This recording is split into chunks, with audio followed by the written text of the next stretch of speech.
Hello friends, welcome to மாங்கனி சமையல். இன்றைக்கி நம்ம மாங்கனி சமையலில் ரொம்பவே ஈஸியாக சட்டுன்னு செய்யக்கூடிய ரவா லட்டு எப்படி பண்ணுறதுன்னு பார்க்கலாம். ஸோ இது பண்ணுறதுக்கு நம்ம சர்க்கரை பாகு காய்ச்சணும், பாகு பதம் வரணும் அப்படிங்கிறதெல்லாம் கிடையாது. வீட்டில் இருக்கக்கூடிய குறைந்த பொருட்களை மட்டும் வச்சு ஒரு 10-15 நிமிஷத்தில் டக்குன்னு செஞ்சு முடிச்சிடலாம். ஸோ டேஸ்ட்டும் ரொம்பவே அட்டகாசமாக இருக்கும். பிகினர்ஸ் கூட ரொம்பவே சுலபமாக செய்யக்கூடிய மெத்தடில் இருக்கும். சரி வாங்க, இப்போ இந்த ரவா லட்டு எப்படி பண்ணுறதுன்னு பார்க்கலாம். ரவா லட்டு பண்ணுறதுக்கு ஃபஸ்ட்டு ஒரு கடாயில் 1 டேபிள் ஸ்பூன் அளவுக்கு நெய் சேர்த்துக்கோங்க. நெய் உருகினதும் இது கூட ஒரு 10 போல் முந்திரி பருப்பை சின்ன சின்னதாக உடச்சி வச்சுருக்கேன், அதை உள்ளே சேர்த்துட்டு இது லைட்டாக பொன்னிறமாகிற அளவுக்கு வறுத்துடுங்க. பாருங்கள், முந்திரி பருப்பு லைட்டாக வறுப்பட்டுருச்சு. இப்போ இது கூட ஒரு 10 உலர் திராட்சை எடுத்து வச்சுருக்கேன், அதையும் உள்ளே சேர்த்துட்டு திராட்சை நல்லா பபிள்ஸ் மாதிரி ஆகிற அளவுக்கு வறுத்துடுங்க. பாருங்கள், இப்போ முந்திரியும் திராட்சையும் நல்லா வறுப்பட்டு திராட்சை நல்லா பபிள்ஸ் மாதிரி ஆயிடுச்சு. இப்போ இந்த ஸ்டேஜில் இதை தனியாக ஒரு பிளேட்டில் எடுத்து வச்சிடலாம். இப்போ அதே கடாயில் திரும்பவும் ஒரு 2 டேபிள் ஸ்பூன் அளவுக்கு நெய் சேர்த்துக்கோங்க. நெய் உருகினதும் இது கூட 1 கப் அளவுக்கு ரவை எடுத்து வச்சுருக்கேன், அதை உள்ளே சேர்த்துடலாம். ஸோ நம்ம எப்பயுமே உப்புமாவுக்கெல்லாம் பயன்படுத்துவோம் இல்லையா, அந்த ரவை தான் சேர்க்குறேன். சேர்த்துட்டு இப்போ ஸ்டவ் மீடியம் ஹீட்டில் வச்சு ரவை நல்லா வாசம் வர அளவுக்கு வறுத்துடுங்க. ஸோ ஸ்டவ் வந்து மீடியம் ஹீட்டில் வச்சு வருங்க, அப்போ தான் ரவை வந்து கருகிடாமல் ஒரே மாதிரி நல்லா வறுப்படும்.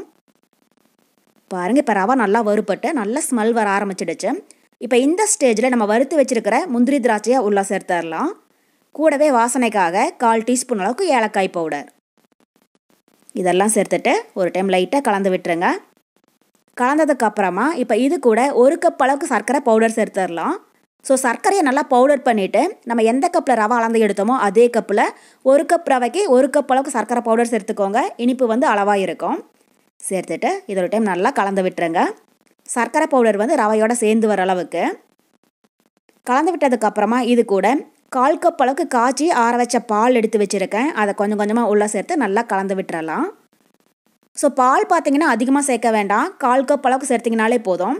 இது மாதிரி கொஞ்சம் கொஞ்சமாக சேர்த்து கலந்து விடுங்க, அப்போ தான் சர்க்கரையை நல்லா இணக்கம் கொடுத்து நல்லா திக்காக கிடைக்கும்.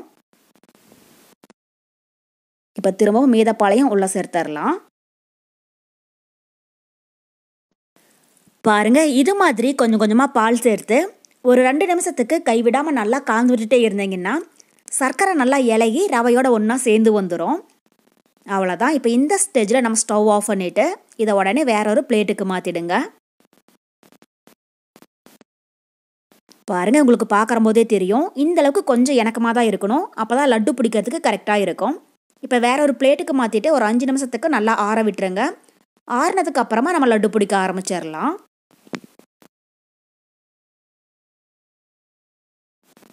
பாருங்கள், இப்போ ரவை நல்லா ஆறி லைட்டாக கை பொறுக்கிற சூட்டில் இருக்குது.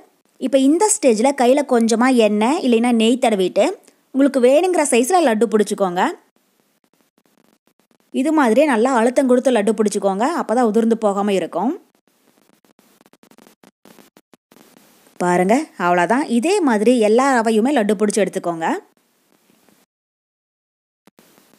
ஸோ ரவை ஒருவேளை ரொம்பவே ட்ரையாக இருக்கிற மாதிரி இருந்துச்சு, உருண்டை பிடிக்க வரல அப்படின்னா கையில் கொஞ்சமாக பால் தொட்டுட்டு உருண்டை பிடிச்சிங்கன்னா நல்லா சேர்ந்து வந்துடும். பாருங்கள், இப்போ நம்ம ரவா லட்டு நல்லா சாஃப்டாக ரொம்பவே சூப்பராக தயாராகிடுச்சு. ஸோ இந்த மெத்தடில் பண்ணுறம்போது நம்ம ஒரு 15-20 நாள் வரைக்கும் ஸ்டோர் பண்ணி வச்சிருந்து கூட சாப்பிடலாம். டேஸ்ட்டு ரொம்பவே அட்டகாசமாக இருக்கும். ஸோ கண்டிப்பாக நீங்களும் இதே மெத்தடில் இந்த ரவா லட்டு செஞ்சு பார்த்துட்டு எப்படி இருக்குன்னு கமெண்ட் பாக்ஸில் சொல்லுங்கள். என்னுடைய இந்த ரெசிபி வீடியோ உங்களுக்கு பிடிச்சிருந்தா லைக் பண்ணுங்கள், உங்கள் ஃப்ரெண்ட்ஸுங்க கூடயே நிறைய ஷேர் பண்ணுங்கள். மறக்காமல் மாங்கனி சமையலுக்கு சப்ஸ்கிரைப் பண்ணுங்கள். நன்றி.